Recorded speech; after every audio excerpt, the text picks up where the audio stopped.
Hello, work life warriors. How are you? How have you been? How was your weekend? What did you do to add some play, fun, joy, laughter to your weekend? Did you de-stress?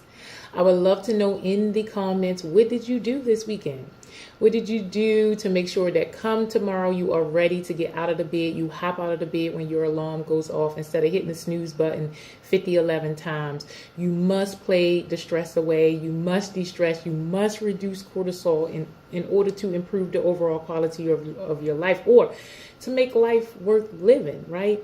Who wants to go to a job that they dread, that they feel obligated to do? They don't enjoy it. They dislike the people that they work around. The company is not in alignment with their goals and vision or mission. And so it's in your best interest to make sure that you're playing as hard as you work. You are in the place that you're supposed to be, the place that you're excited about and contributing to. And if that is not it, it's in your best interest to make moves, right? To do what's in your best interest, because we only have one life. And so we want to make sure that we are living the best life possible, and it's our responsibility to do so. And so make sure we're playing as hard as we work. Make sure that we are having the quality life that we deserve. We're in roles that we deserve with companies that we deserve. The company deserves to have employees that value them, and employees deserve a company that values them, right? And so let's make it an even exchange, reciprocity, alignment. It's so important for both businesses and the individuals that make up businesses. And so please play the stress away, have purpose in your work, make sure that you are contributing your best self, and work feels like play. You deserve that. So I am back with another book review, and this week's book is Living Athena, the 8 Principles of Athena Leadership. And this is the 7th video for this book. So I read it maybe 3 months ago, 4 months ago, but I am just recording it as they come. I am in the Athena Leadership Program. And so every month we meet and we discuss a topic. And then I like to sit down and talk about what I read out of the book and how it impacts my life. And today we are on Principle 7, which is give back. And so it says give back. It says recognize that with success comes a responsibility to enrich the lives of others, create a worthy legacy, and leave the world a better place. Advocate the greater good by generously dedicating your voice, position, and resources. Leaders serve. And I absolutely adore this principle because it is my life work. As you know, I teach stress management and wellness. One of the main functions is play. So I teach play, right, in any given context. And so play itself can be seen as childish, impractical, naive, silly, foolish.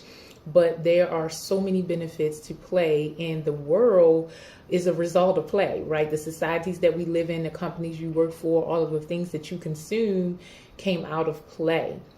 It may not be play for you, but the person who created it, it was play for them, or else they wouldn't have continued, right? It takes a long time to bring something from an idea stage into fruition, into tangible results that people can utilize. If the person wasn't enjoying themselves, if they wasn't playing, then we would not know about that thing, or we would not be experiencing that thing. So to the person, it has to feel like play for them in order for them to dedicate their life to it, to pour all of their time, energies, and effort into it. And so it is very important that what we're doing, what we're contributing to the world is giving back, right? Is exactly what I said in my intro. Work is our contribution to the world. We are the contribution to the world. So it's in our best interest to develop ourselves both professionally and personally, more personal than anything. Character to me is more important than personality. And so it's very important for us to work on character development, making sure that we have stand-up character so that we can contribute much needed value into the world and we can enjoy our experience. And most importantly, we like and love ourselves, right? That is so important. And so if work is contribution to the world, then you are giving back the best of yourself. You are developing yourself and giving it back, developing yourself and giving it back. And for me, by teaching play, not only am I developing myself and giving it back, I also, dedicate myself into making sure that people are enjoying this experience, enjoying their journey towards the destination, right? What I give back to this world is play, fun, laughter, joy in any context. When you're around me, I make sure that we have a good time, that we smile, we laugh, that we enjoy each other, that we are in the moment. And that is my way to give back. As you know, living is a shared experience, and I just have a happy disposition, right? I've always had a happy disposition. And so for me, I can have fun any place, anywhere, right? Anything can be fun for me. It is a gift that I was given where I could just have fun any place, anytime. And so if living is a shared experience and I'm having such a good time, it is not fun if you're not having none, right?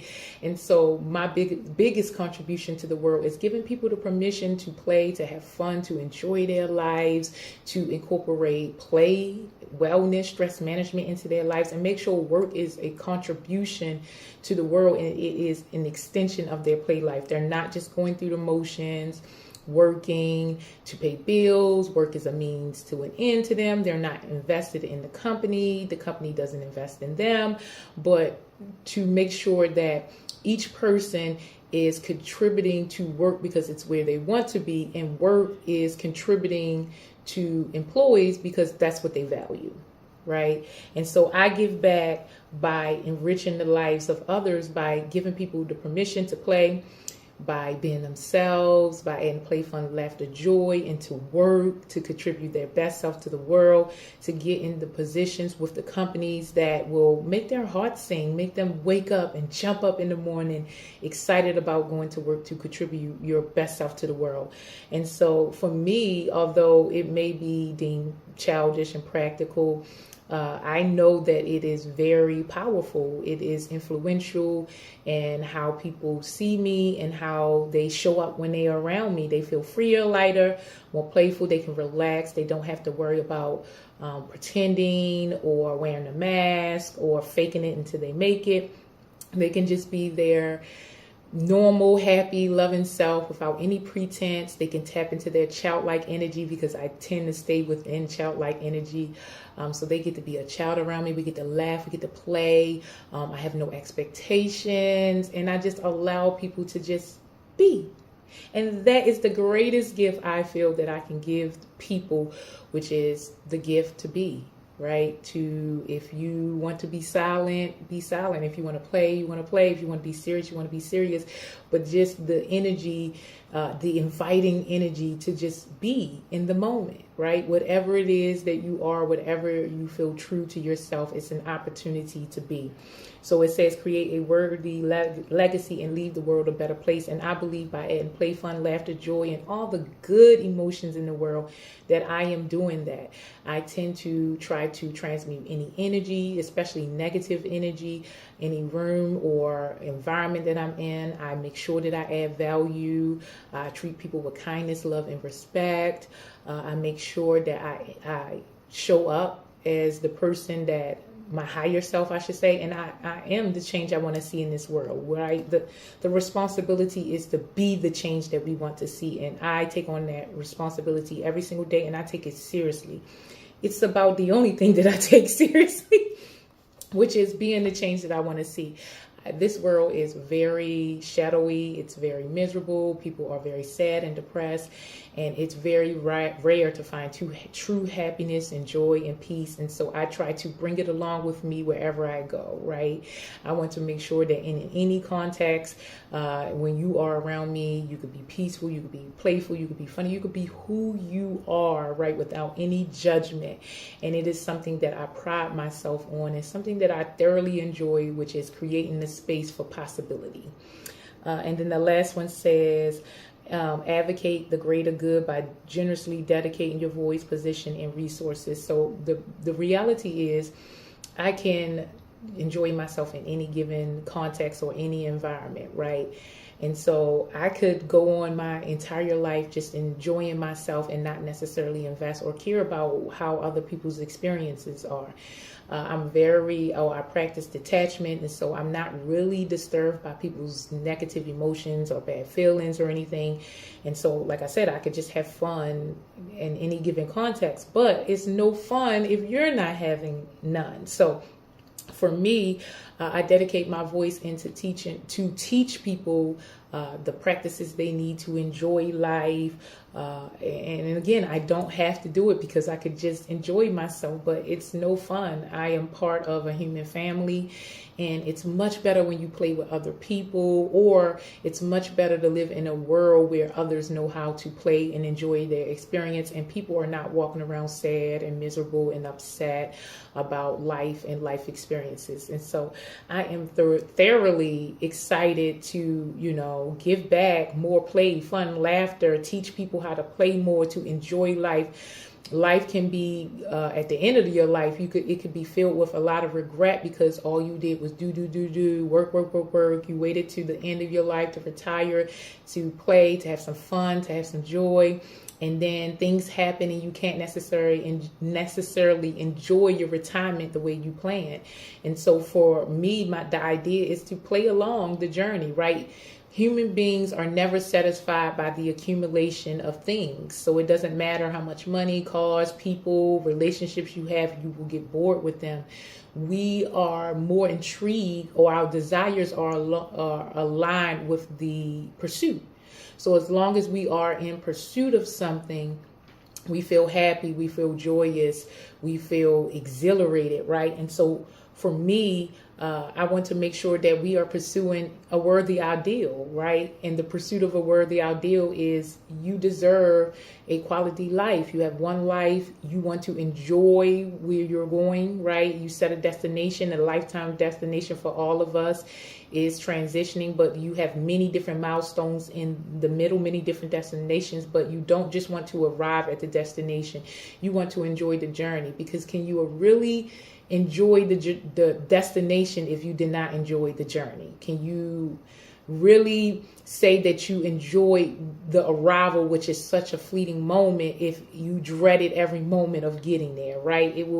The destination will be underwhelming because it took so much for you to get there, and that means your expectations are so high for once you get there, right? Because you sacrifice for so long to reach your destination that you have big demands on what it's supposed to be. But if you are enjoying your journey and just let life unfold the way that it is unfolding, and enjoy yourself along the way, you have joy. Once you get to your destination, you can enjoy it. You're not underwhelmed with what you see. You are grateful for it, right? You're grateful for the opportunity to enjoy the journey and to reach your destination, and then you can start another journey to another destination in good feelings, good emotions, right? Instead of, I'm underwhelmed, I'm aggravated, I sacrificed, I got here and it's not what I expected it to be. And so I don't want that for anyone. I want people to enjoy their journey. Therefore, when you reach the destination, it's just as enjoyable, and you can set another journey in a positive feeling or tone or emotion, which will be more beneficial for your overall life. And so a couple of things that I marked in this chapter that I kind of want to share with you. Right here, it is on page 123. It says, no act of kindness, however small, is ever wasted. And I really like that idea, because I talk about all the time karma being instant, which means that whatever you do not have to wait to circle back to you. You don't have to wait in the future for that thing to have consequences. The consequences are instantly, and it's in how you feel and how you think about yourself and what you think about yourself, how worthy, valuable, and lovable you are. Every bad decision, every bad choice makes it harder for you to like yourself and love yourself. And so karma is instant. So if you are out there, doing hateful things, you cannot enrich yourself by deluding others. And so the more hateful things you do, the more you dislike yourself, the more you do not enjoy your experience. It puts you into depression. And so it's in our best interest to make sure that every action that we do is beneficial to us. And so with acts of kindness, you're not doing it for other people. You're doing it for yourself, because it's who you want to be. It's how you want to show up in the world. It's how you want to contribute to the world. And so for me, I practice little acts of kindness every day, all throughout the day, because that's my character. It's who I want to be. It's how I add esteem and value to myself in this world. It's how I raise my value. It's how I feel that I'm worthy by serving others, by giving back, of being of value to people. And so it's, to me, it doesn't matter how small the kind deed is. It's the fact that I incorporate it. I make it a part of my character, of who I am. And it's not wasted, because in the moment I feel so much better. I feel aligned. I feel like I am in pursuit of a greater good, right? I get to serve and be my best self and show up to this world and contribute the best of myself, which is always the best thing as far as your self-worth, self-value, self-esteem, how you feel about yourself, if you love yourself, because the way you love others is the way you love yourself. Self-love is the only love. It's the first love. You love other people based on how you love yourself. So if you don't see yourself, you can't see other people. If you don't hold space for yourself and your emotions, you don't hold them for other people. If you don't forgive yourself, you will not forgive other people. And so kindness is very important for who you are, and it has nothing to do with the other person. I absolutely love that quote. And then the last one is, right here. It says, this just looks like a story that I thought was very interesting. And so I'll just go ahead, because it goes into the next one, the last one. And so please share with me in the chat, how do you feel about what I've said today? I would love to know, what are your thoughts about giving back? Do you give back? Do you find it valuable? Does it add to your self-esteem, self-worth, self-value? How does it show up in your life? Is it a value for you? I would love to know. As always, reading is one of the fundamental ways to reduce your stress. It's also a way to make sure you get the information you need to excel. We are like computers, so we need to put in the information to help us grow and develop. And it's in our best interest to take on information that gets us to where we want to be, who we want to be, what we have, and what we want to do, right? And the best way is to work on our personal development in addition to our professional development. It is so beneficial to our quality of life to have a destination that we are walking towards and enjoying the journey along, the people we love, or new people, right? No new friends, that's not really practical. It's not really beneficial to not have new friends, because you will have new needs, and maybe your old friends or your old circles may not possess those, or the skills that you need, right? And so we want to make sure that we're open, that we are journeying with people that value what we value, that we're open to meet the people that we need to meet along the way, and that we are constantly giving back, paying it forward, and being the change we want to see in the world. So make sure that you are reading to decrease your cortisol, to decrease stress, to improve the overall quality of your life, to put in the information that you need. It helps with your vocabulary. It boosts self-esteem. It has so many cognitive benefits. So it's in our best interest to read, and we read every single day, or I read every single day.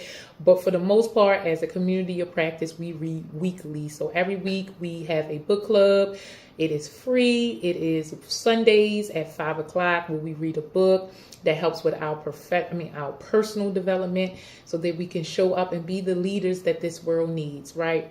I would love to know, what are your thoughts about everything that I said today and about reading? And I will see you tomorrow for our Stress Well chat. And as always, work-life warriors, you still have time to get out there and play the stress away. You deserve to live a quality life. When your alarm goes off in the morning, you deserve to hop out of the bed ready to add some much-needed value instead of hitting the alarm 11 times. Your life matters, and it's up to you to get where you need to be, where you can serve the best, right, in your best capacity. So as always, work-life warriors, have a great day.